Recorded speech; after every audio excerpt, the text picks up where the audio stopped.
സ്തോത്രം യേശുവേ, സ്തോത്രം നാഥാ, സ്തോത്രമെന്നുമെന്നുമേ, സ്തോത്രം യേശുവേ. എഫേസ്യർക്ക് ലേഖനം 4-ാം അധ്യായം അതിൻ്റെ 31-ാം വാക്യം. എഫേസ്യർക്ക് ലേഖനം 4-ാം അധ്യായം അതിൻ്റെ 31-ാം വാക്യം. എല്ലാ കയ്പും കോപവും ക്രോധവും ആവലാതിയും പരദൂഷണവും സകല തിന്മയും നിങ്ങളിൽ നിന്ന് നീങ്ങിപ്പോകട്ടെ. ഇവിടെ ദൈവത്തിൻ്റെ ആത്മാവ് ദൈവമക്കളോട് സംസാരിക്കുന്ന ഒരു കാര്യമാണ്. ദൈവമക്കളുടെ ജീവിതത്തിൽ നിന്നും മാറിപ്പോകേണ്ട, ദൈവമക്കൾ മാറ്റി നിർത്തേണ്ട കാര്യങ്ങളിൽ അനേകം കാര്യങ്ങളിൽ കുറച്ച് കാര്യങ്ങളാണ് ഇവിടെ പറഞ്ഞിരിക്കുന്നത്. അതിൽ ഒരു കാര്യം മാത്രമാണ് ഞാൻ ഇന്ന് രാവിലെ നിങ്ങളോട് പങ്കുവയ്ക്കാനെന്ന് ആഗ്രഹിക്കുന്നത്. എല്ലാ കയ്പ് ദൈവമക്കൾ എന്നേക്കുമായിട്ട് അവരുടെ ജീവിതത്തിൽ നിന്ന് മാറ്റേണ്ട ഒരു സ്വഭാവമാണ് കയ്പ്. പലപ്പോഴും പല മനുഷ്യരോടും കയ്പ് തോന്നാറുണ്ട്. കയ്പെന്ന് പറയുമ്പോൾ വെറുപ്പ് തോന്നാറുണ്ട്, ഇഷ്ടക്കേട് തോന്നാറുണ്ട്. അവർ പറഞ്ഞ ചില വാക്കുകൾ, അവർ സംസാരിച്ച അവരുടെ ചില സംസാരങ്ങൾ, അവരുടെ ചില പ്രവൃത്തികൾ, അവരുടെ ചില ഇടപാടുകൾ, അതൊന്നും നമുക്ക് ചിലപ്പോൾ ഇഷ്ടപ്പെടണമെന്നില്ല. അങ്ങനെ തുടങ്ങിയ ദേഷ്യം അത് പിന്നെ കയ്പാകുന്നു, വെറുപ്പാകുന്നു. എന്നാൽ ദൈവം പറയുന്നു ഇത് നമ്മുടെ ജീവിതത്തിൽ ഉണ്ടാകാനേ പാടില്ല. തൊട്ടടുത്ത വാക്യത്തിൽ പറയുന്നു, നിങ്ങൾ പരസ്പരം ദയയും മനസ്സലിവുമുള്ളവരായി ദൈവം ക്രിസ്തുവിൽ നിങ്ങളോട് ക്ഷമിച്ചതുപോലെ അന്യോന്യം ക്ഷമിക്കുവിൻ. ദൈവം നമ്മളെ വിളിച്ചിരിക്കുന്നത് ക്ഷമിക്കുവാൻ വേണ്ടിയിട്ടാണ്. കാരണം നമ്മൾ ചെയ്ത പാപത്തിന് പരിഹാരമായി കർത്താവ് ക്രൂശിൽ യാഗമായി മരിച്ചു. എന്നിട്ട് നമ്മളോട് നമ്മുടെ പാപങ്ങളുടെ കടങ്ങളെല്ലാം ക്ഷമിച്ചു തന്നു. പാപങ്ങളുടെ ശിക്ഷാവിധിയിൽ നിന്നെല്ലാം നമ്മളെ വിടുവിച്ചു. നമ്മളാരും പെർഫെക്റ്റ് അല്ല. നമ്മുടെ ജീവിതത്തിൽ ഒരുപാട് കുറവുകളും കുറ്റങ്ങളുമൊക്കെ ഉള്ളവരാണ്. അതുപോലെ ആരെങ്കിലുമൊക്കെ നമ്മളോട് എന്തെങ്കിലുമൊക്കെ പറഞ്ഞു എന്ന് പറഞ്ഞിട്ട് നമ്മൾ അവരോടൊക്കെ വിഷമിച്ചിരിക്കുവാണെങ്കിൽ, അവരോട് കയ്പോടുകൂടി ഇരിക്കുവാണെങ്കിൽ, അവരോട് ശത്രുതയിലാണെങ്കിൽ, ഇന്ന് ദൈവത്തിൻ്റെ വചനം നിങ്ങളോട് പറയുന്നു അവരോട് പോയി സ്നേഹത്തോടെ സംസാരിക്കുവാനും, അവരോട് പോയി നിരപ്പിൻ്റെ അനുഭവം പ്രാപിക്കുവാനും, അവരോടുള്ള കയ്പെല്ലാം മറക്കുവാനും, അവരോട് ക്ഷമ ചോദിക്കുവാനും ദൈവത്തിൻ്റെ ആത്മാവ് നിങ്ങളോട് പറയുന്നു. ഒരു പക്ഷേ നിങ്ങളായിരിക്കാം ചില വാക്കുകൾ അവരെ വേദന ഉണ്ടാക്കിയിട്ടുള്ളത്. നിങ്ങളുടെ ചില വാക്കുകളായിരിക്കാം അവർക്കൊരുപാട് മുറിവേൽപ്പിച്ചിട്ടുള്ളത്. അല്ലെങ്കിൽ അവർ പറഞ്ഞ ചില വാക്കുകളായിരിക്കാം നമുക്കൊത്തിരി മുറിവുകളായിട്ട് കിടക്കുന്നത്. കയ്പ് നമ്മുടെ ജീവിതത്തിൽ ഉണ്ടായാൽ എന്ത് പറ്റും? നിങ്ങൾ ചിന്തിക്കേണ്ടുന്ന ഒരു കാര്യം, ദൈവത്തിൻ്റെ ആത്മാവ് ഒരിക്കലും ഈ സ്വഭാവം നമുക്ക് തരത്തില്ല. ഈ കയ്പ് നമ്മുടെ ഉള്ളിൽ കയ്പ് വളർത്തി ശത്രുത ഉണ്ടാക്കുന്നത്, പകയുണ്ടാക്കുന്നത്, വിദ്വേഷം ഉണ്ടാക്കുന്നത്, അങ്ങനെ വിഷം നമ്മുടെ ഉള്ളിലേക്ക് കുത്തിവെക്കുന്നത് എപ്പോഴും ദുരാത്മാവാണ്, അല്ലെങ്കിൽ സാത്താൻ്റെ പ്രവൃത്തികളാണ്. പിശാചാണ് എപ്പോഴും നമ്മുടെ ഉള്ളിൽ ഈ കയ്പ് ഇഞ്ചക്റ്റ് ചെയ്യുന്നത്. വേദോസം പറയും നമുക്ക് പോരാട്ടമുള്ളത് ജഡരക്തങ്ങളോടല്ല. അവർ പറഞ്ഞ വാക്കുകൾ അവർ പറഞ്ഞതായിരിക്കത്തില്ല. പിശാച് അവരെ കൊണ്ട് പ്രേരിപ്പിച്ച് പറയിപ്പിച്ചതാണെങ്കിൽ നമുക്ക് പോരാട്ടമുള്ളത് വാഴ്ചകളോടും അധികാരങ്ങളോടും. അങ്ങനെ അവരെ കൊണ്ട് പറയിപ്പിച്ച ആ ദുരാത്മാക്കളോടാണ്. പക്ഷേ ദൈവത്തിൻ്റെ മക്കൾ ഒന്ന് ചിന്തിച്ച് നോക്കിയേ, നമ്മൾ ആരോടൊക്കെയോ എങ്ങനെയൊക്കെയോ കയ്പും വെച്ചുകൊണ്ട് നമ്മൾ ജീവിക്കുന്നുണ്ടെങ്കിൽ ദൈവത്തിൻ്റെ ആത്മാവ് പറയുവാണ് കയ്പ് നിങ്ങൾ വിട്ടുകള നിങ്ങളുടെ ജീവിതത്തിൽ നിന്നും. ആ കയ്പാണ് പലപ്പോഴും നമ്മുടെ ജീവിതത്തിൽ നമ്മുടെ പല രോഗങ്ങൾക്കും, നമ്മുടെ പ്രയാസങ്ങൾക്കും, നമ്മുടെ പല ശാപങ്ങൾക്കും കാരണം ഈ കയ്പാണ്. വേദപുസ്തകത്തിൽ നമ്മൾ നോക്കുമ്പോൾ തന്നെ എത്രയോ കയ്പുകൾ, തലമുറയായിട്ട് മുമ്പിലോട്ട് പോയിക്കൊണ്ടിരിക്കുന്ന കയ്പുകൾ, ദേഷ്യം, ശത്രുത, ഏദോമിൻ്റെ കയ്പ്. നമ്മൾ ചില ദിവസങ്ങൾക്ക് മുമ്പേ ചിന്തിച്ചതാണ് ഏശാവും യാക്കോബും തമ്മിലുള്ള, ഏദോമും ഇസ്രായേൽ മക്കളും തമ്മിലുള്ള കയ്പ് പിതാക്കന്മാരുടെ കാലത്തെ തുടങ്ങിയത്. പലപ്പോഴും ഇന്നത്തെ കുടുംബങ്ങളിലും പല കയ്പുകളുമുള്ളത്, പല പ്രശ്നങ്ങളും പല ശത്രുതയിലുള്ളത് അവർക്ക് പോലും അറിയത്തില്ല. ആ പിള്ളേരോട് ചോദിച്ചു കഴിഞ്ഞാൽ മക്കളെ എന്തിനാണ് നിങ്ങൾ പിണങ്ങിയിരിക്കുന്നതെന്ന് ചോദിച്ചു കഴിഞ്ഞാൽ അതറിയത്തില്ല. ഞങ്ങളുടെ അപ്പച്ചൻ്റെ കാലത്തെ ഉള്ള ഒരു പ്രശ്നമാണ്. എന്നാൽ ദൈവം നമ്മളോട് ക്ഷമിച്ചു, അല്ലേ പ്രിയമുള്ളവരെ? നമ്മൾ എന്തുമാത്രം പാപങ്ങൾ ചെയ്തുവെങ്കിലും കാരുണ്യവനായ ദൈവം നമ്മളോട് നമ്മുടെ പാപത്തിൻ്റെ കടം ക്ഷമിച്ചു തന്നു. എന്നിട്ട് ദൈവം പറഞ്ഞു, ഞാൻ ക്ഷമിച്ചതുപോലെ നിങ്ങളും ക്ഷമിക്കുവിൻ. അപ്പോൾ അതുകൊണ്ട് നമ്മുടെ ജീവിതത്തിൽ നിന്നും ഈ കയ്പ് നമുക്ക് മാറ്റിക്കളയാം. പഴയ നിയമത്തിൽ ഉൽപ്പത്തി പുസ്തകം അതിൻ്റെ 42-ാം അധ്യായം അതിൻ്റെ 25-ാം വാക്യത്തിൽ യോസഫിൻ്റെ ഒരു പ്രവൃത്തി നമ്മളവിടെ കാണാൻ കഴിയാം. യോസഫിൻ്റെ ഒരു പ്രവൃത്തി. യാക്കോബിൻ്റെ മകനായ യോസഫ് 17 വയസ്സുള്ളപ്പോൾ സഹോദരങ്ങളെല്ലാവരും കൂടെ യോസഫിനെ പിടിച്ച് ഒരു പൊട്ടക്കിണറ്റിനകത്തിട്ടു. അവിടുന്ന് വലിച്ചു കയറ്റി അടിമകൾക്ക് വിറ്റു. പിന്നെ യോസഫ് ഈജിപ്തിലെ മന്ത്രിയായിട്ട് മാറി. ആ ദേശത്തിലൊരു ക്ഷാമം വന്നപ്പോൾ അവിടെ എല്ലാ സാധനങ്ങളും, ആഹാര സാധനങ്ങളെല്ലാം യോസഫ് ശേഖരിച്ചു വെച്ചു. അപ്പോൾ നേരത്തെ തന്നെ ഉപദ്രവിച്ച സഹോദരന്മാരുടെ നാട്ടിൽ, തൻ്റെ അപ്പനും അമ്മയൊക്കെ താമസിക്കുന്ന ആ നാട്ടിൽ ക്ഷാമം വന്നപ്പോൾ ഈ സഹോദരങ്ങൾ ആഹാരത്തിന് വേണ്ടി യോസഫിൻ്റെ അടുക്കിലേക്ക് വന്നു. നോക്കണേ, 17 വയസ്സുള്ളപ്പോഴാണ് യോസഫ് അടിമയായിട്ട് വിൽക്കപ്പെട്ടത്. 30-ാമത്തെ വയസ്സായപ്പോൾ യോസഫ് ഒരു രാജ്യത്തിലെ മന്ത്രിയായിട്ട് മാറി. ഇന്ന് സഹോദരന്മാർ തൻ്റെ മുമ്പിൽ വന്ന് നിൽക്കുന്നു. യോസഫിന് വേണമെങ്കിൽ ചിന്തിക്കാമായിരുന്നു, കഴിഞ്ഞ 13 വർഷങ്ങൾ, ഈ 13 വർഷം ഈ എൻ്റെ മുമ്പിൽ നിൽക്കുന്ന സഹോദരങ്ങൾ കാരണമാണ് ഞാൻ ആ പൊട്ടക്കിണറ്റിൽ വീണത്. ഈ എൻ്റെ മുമ്പിൽ നിൽക്കുന്ന സഹോദരങ്ങൾ കാരണമാണ് എന്നെ അടിമയായിട്ട് കൊണ്ടുപോയത്. ഈ സഹോദരങ്ങൾ കാരണമാണ് ഞാൻ പോത്തിഫറിൻ്റെ വീട്ടിലെത്തിയതും അവിടെ കാരാഗൃഹത്തിൽ കിടക്കേണ്ടി വന്നതും. ഈ സഹോദരന്മാർ കാരണമാണ് എൻ്റെ അപ്പനെയും അമ്മയും ഒക്കെ വിട്ടുപിരിഞ്ഞ് മറ്റൊരു സ്ഥലത്ത് ഞാൻ താമസിക്കേണ്ടി വന്നത്. ഇവരാണ് എൻ്റെ എല്ലാ ദുഃഖങ്ങൾക്കും കാരണം, ഇവരാണ് എൻ്റെ വേദനകൾക്കൊക്കെ കാരണം. ഇന്ന് ദൈവം എൻ്റെ മുമ്പിൽ അവരെ കൊണ്ടുവന്നിരിക്കുന്നു. അവരോട് പ്രതികാരം ചെയ്യാം എന്ന് യോസഫിന് ചിന്തിക്കാമായിരുന്നു. പക്ഷേ അവിടെ യോസഫ് ദൈവത്തെ ഭയപ്പെട്ട ഒരു ദൈവ പൈതലായിരുന്നു. അതുകൊണ്ട് യോസഫ് എന്ത് പറഞ്ഞു?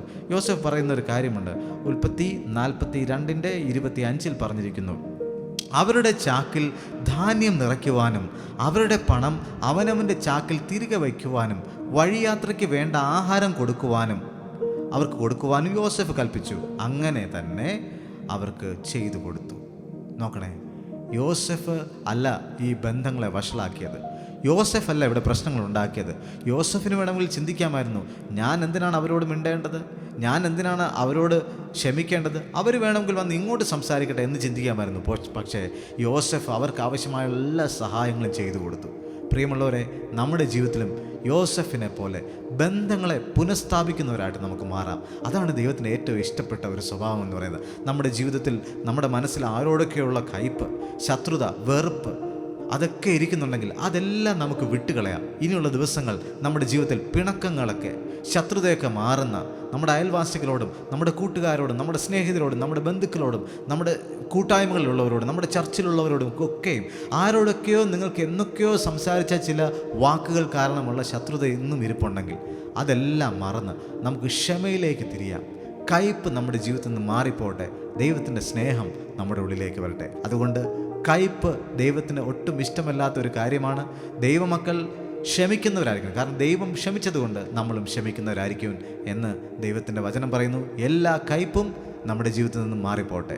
ഈ വചനപ്രകാരം ദൈവം നിങ്ങളെല്ലാവരെയും സമൃദ്ധിയായി അനുഗ്രഹിക്കുമാറട്ടെ. ഇനി നമുക്ക് അനുഗ്രഹിക്കപ്പെട്ട ഒരു ക്രിസ്തീയ ജീവിതം നയിക്കാം. എല്ലാ കയ്പും മാറിപ്പോട്ടെ.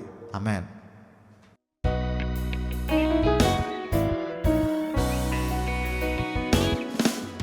സ്തോത്രം യേശുവേ,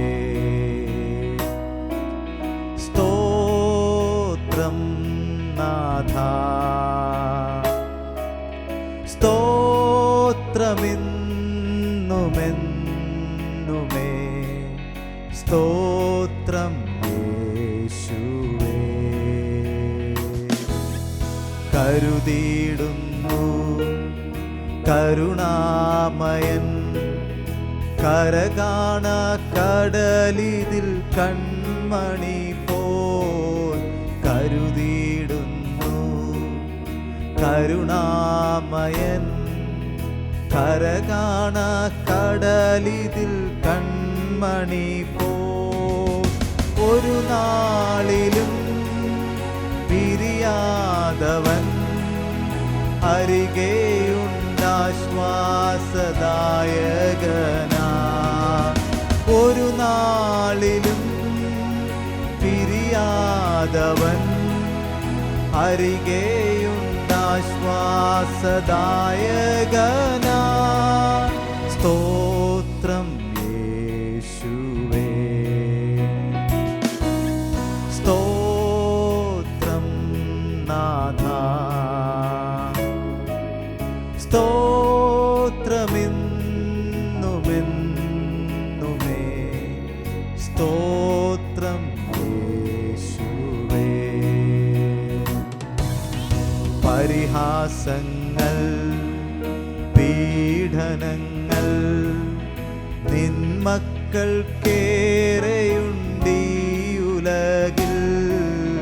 പരിഹാസങ്ങൾ, പീഡനങ്ങൾ നിന്മക്കൾക്കേറെയുണ്ടീ ഉലകിൽ. കെൽപ്പേകുകേശുവേ നിന്നയൻ വന്ധനമായെണ്ണി സ്വീകരിപ്പാൻ. കെൽപ്പേകുകേശുവേ നിന്നയൻ വന്ധനമായെണ്ണി സ്വീകരിപ്പാൻ. സ്തോത്രം യേശുവേ, സ്തോത്രം നാഥാ, സ്തോത്രമെന്നുമെന്നുമേ, സ്തോത്രം യേശുവേ.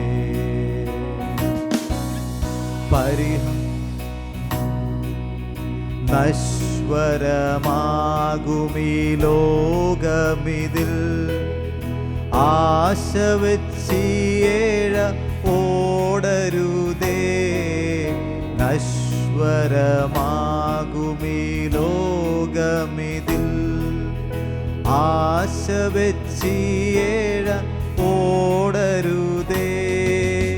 യേശുവേ നിൻമുഖം മാത്രമെന്നിൽ ആശാകിരണം ചൊരിഞ്ഞിടണേ. യേശുവേ നിൻമുഖം മാത്രമെന്നിൽ ആശാകിരണം ചൊരിഞ്ഞിടണേ. സ്തോത്രം യേശുവേ, സ്തോത്രം നാഥാ, സ്തോത്രമെന്നുമെന്നുമേ, സ്തോത്രം യേശുവേ.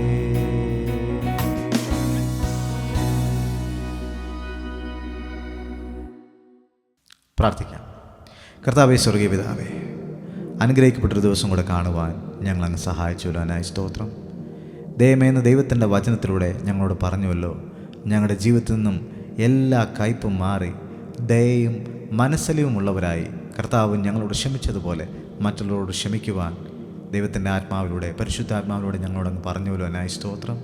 ദൈവമേന്ന് കേട്ട വചനപ്രകാരം ഞങ്ങളുടെ ജീവിതങ്ങളെ ക്രമീകരിക്കുവാൻ ഞങ്ങളെ സഹായിക്കണമേ. ആരോടൊക്കെയോ കർത്താവെ ഞങ്ങൾ കയ്പിൻ്റെ അനുഭവം ഉണ്ടെങ്കിൽ, ആരോടൊക്കെയോ ശത്രുതയുണ്ടെങ്കിൽ അവരോടൊക്കെ ക്ഷമിക്കുവാൻ ഞങ്ങൾക്ക് അങ്ങ് തന്നിരിക്കുന്ന ജീവിതം വളരെ ചെറുതാണല്ലോ അപ്പ. ഈ ചെറിയ ജീവിതത്തിനിടയിൽ ഞങ്ങൾക്ക് ആരോടും ശത്രുതയില്ലാതെ സ്നേഹത്തോടുകൂടെ മുമ്പിലോട്ട് പോകുവാൻ, ക്ഷമയോടുകൂടെ മുമ്പിലോട്ട് പോകുവാൻ അങ്ങ് ഞങ്ങളെ പഠിപ്പിച്ചതുപോലെ ക്ഷമയും ത്യാഗവും സ്നേഹവുമുള്ളവരായി മറ്റുള്ളവരെ കരുതുന്നവരായി ഞങ്ങളങ്ങ് ഒരുക്കുകയും സഹായിക്കുകയും ചെയ്യണമേ. കർത്താവേ, ഇന്നത്തെ ഈ വചനം ഞങ്ങൾക്ക് അനുഗ്രഹമാക്കി തന്നല്ലോ, അതിനായി സ്തോത്രം. ഓരോ വചനങ്ങളും ഞങ്ങൾക്ക് നൽകുന്നത് കർത്താവേ, അത് ഞങ്ങളുടെ ജീവിതങ്ങളെ രൂപാന്തരപ്പെടുത്തുന്നതിനാണല്ലോ കർത്താവേ. ദൈവമേ, വചനം കേട്ടുകൊണ്ട് അത് കേൾക്കുന്നവരും ആയി മാത്രം ഇരിക്കാതെ അത് ചെയ്യുന്നവരായിരിക്കുവിൻ എന്ന് വചനം ഞങ്ങളെ പഠിപ്പിച്ചുവല്ലോ, അങ്ങ് ഞങ്ങളോട് പറഞ്ഞുവല്ലോ, അതിനായി സ്തോത്രം. അതുപോലെ ഈ വചനം ഓരോരുത്തരും ചെയ്യുമ്പോൾ അതിൻ്റെ അനുഗ്രഹം സകലർക്കും അങ്ങ് നൽകണമെന്ന് പ്രാർത്ഥിക്കുന്നു അപ്പ. ദൈവമേ, ഞങ്ങളുടെ ജീവിതത്തിലുള്ള കയ്പുകളെല്ലാം മാറിപ്പോട്ടെ. കർത്താവിൻ്റെ മക്കളായിട്ട് ജീവിക്കുവാൻ, ദൈവത്തിൻ്റെ മക്കളായിട്ട് ജീവിക്കുവാൻ ഞങ്ങളെ വീണ്ടും ഒരുക്കുകയും സഹായിക്കുകയും ചെയ്യണമേ. യേശു ക്രിസ്തു മുഖാന്തരം പ്രാർത്ഥന കേൾക്കണം സ്വർഗീയ പിതാവേ, ആമേൻ. ദൈവം എല്ലാവരും അനുഗ്രഹിക്കട്ടെ. നമുക്ക് കയ്പുകളൊന്നുമില്ലാതെ അതെല്ലാം മാറ്റിവെച്ച് ദൈവത്തിൻ്റെ സ്നേഹത്തിൽ ക്ഷമയോടുകൂടെ മറ്റുള്ളവരെ കരുതുവാനും മറ്റുള്ളവരെ സ്നേഹിക്കുവാനുള്ള ഒരു പുതിയ ഹൃദയം ദൈവം നമുക്ക് എല്ലാവർക്കും തരട്ടെ. God bless you.